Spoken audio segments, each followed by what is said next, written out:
আজকের ভিডিওতে দেখবেন ইরানের নতুন মহাকাশ বোমা, একটা এমন বোমা যার শক্তি নিয়ে এখন তোলপাড় হচ্ছে গোটা আন্তর্জাতিক অঙ্গন। এমন এক অস্ত্র যার আঘাতে ধ্বংস হয়ে যেতে পারে আমেরিকার মূল ভূখণ্ড। অন্তত ইরান সেটাই দাবি করছে। কিন্তু সত্যি কি এতটা ভয়ঙ্কর কিছু তৈরি করেছে ইরান, নাকি এই দাবির আড়ালে লুকিয়ে আছে আরও গভীর, আরও রহস্যময় কোনো খেলা? চলুন আজকের ভিডিওতে ধীরে ধীরে খুলে দেই সেই অদৃশ্য ব্যবস্থার মুখোশ। আকাশের বহু ওপরে, পৃথিবীর নীল বায়ুমণ্ডলের সীমানা পেরিয়ে, যেখানে নীরবতা এত গভীর যে শব্দই হারিয়ে যায়, সেখানেই ঘুরে বেড়াচ্ছে ইরানের দাবি করা নতুন space diploid strike system. Iran এটাকে বলছে মহাকাশ থেকে আঘাত হানতে সক্ষম সুপার ওয়েপন। অনেকেই একে ডাকছে ইরানের নতুন মহাকাশ বোমা। ইরানের সামরিক সূত্র বলছে এই অস্ত্র পৃথিবীর কক্ষপথে থাকে আর আদেশ পেলেই একদম সোজা নিচে ভর করে মিনিটের মধ্যেই আছড়ে পড়তে পারবে পৃথিবীর যে কোনো জায়গায়। ইরানের দাবি যুক্তরাষ্ট্রের মেইনল্যান্ড পর্যন্তও পৌঁছাতে পারবে এই অস্ত্র, অর্থাৎ নিউ ইয়র্ক, ওয়াশিংটন, শিকাগো, এমনকি পশ্চিম উপকূল পর্যন্ত। আর সবচেয়ে উদ্বেগের বিষয়, তাদের মতে এই অস্ত্রকে প্রথাগত মিসাইল ডিফেন্স সিস্টেম দিয়ে আটকানো প্রায় অসম্ভব। এই কথাটাই সবচেয়ে বেশি ভয় ছড়িয়েছে মার্কিন গোয়েন্দা মহলে। কিন্তু গল্প এখানেই শেষ নয়, কারণ শুধু রেঞ্জ নয়, ইরান বলছে এই নতুন সিস্টেমে আছে হাইপারসনিক রি-এন্ট্রি ক্যাপাবিলিটি, মানে পৃথিবীর বায়ুমণ্ডলে ঢোকার সময় গতি হবে এমন যে ডিটেকশন, ট্র্যাকিং আর ইন্টারসেপশন সবই ব্যর্থ হয়ে যাবে।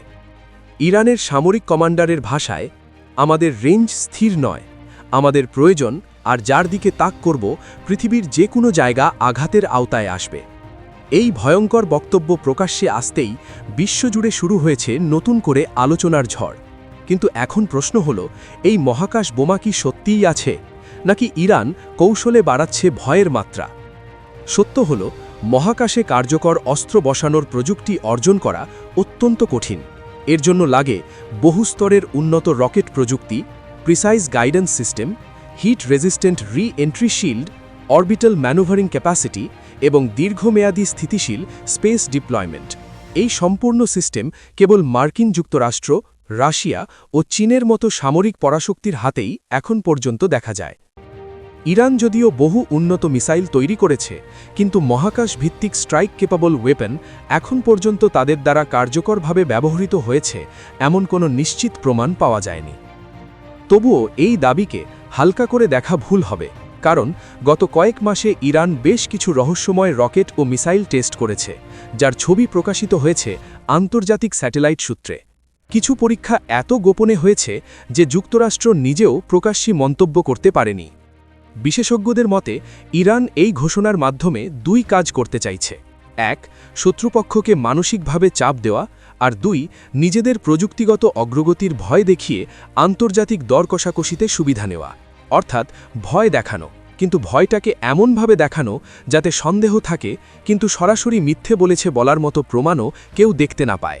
এটাই হলো আধুনিক ভূরাজনীতির নতুন খেলা। কিন্তু একটা কথা মাথায় রাখতে হবে, ইরান যদি সত্যিই মহাকাশে কোনো স্ট্রাইক ক্যাপাবল ডিভাইস বসিয়ে থাকে, তাহলে মধ্যপ্রাচ্যের শক্তির সমীকরণই বদলে যাবে। আর শুধু মধ্যপ্রাচ্য নয়, দুনিয়ার ক্ষমতার কাঠামোই বদলে যাবে।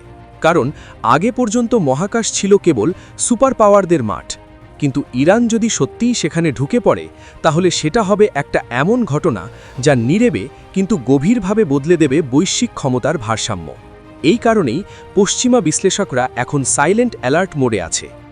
আপনারা কি মনে করেন, ইরান কি সত্যিই মহাকাশে এমন কোনো অস্ত্র মোতায়েন করেছে যা পৃথিবীর যে কোনো জায়গায় মিনিটে আঘাত হানতে পারে, নাকি এটা জিওপলিটিক্যাল ব্লাফ, একটা ভয় দেখানোর খেলা যার ভিতরে সত্যি কম, কৌশল বেশি?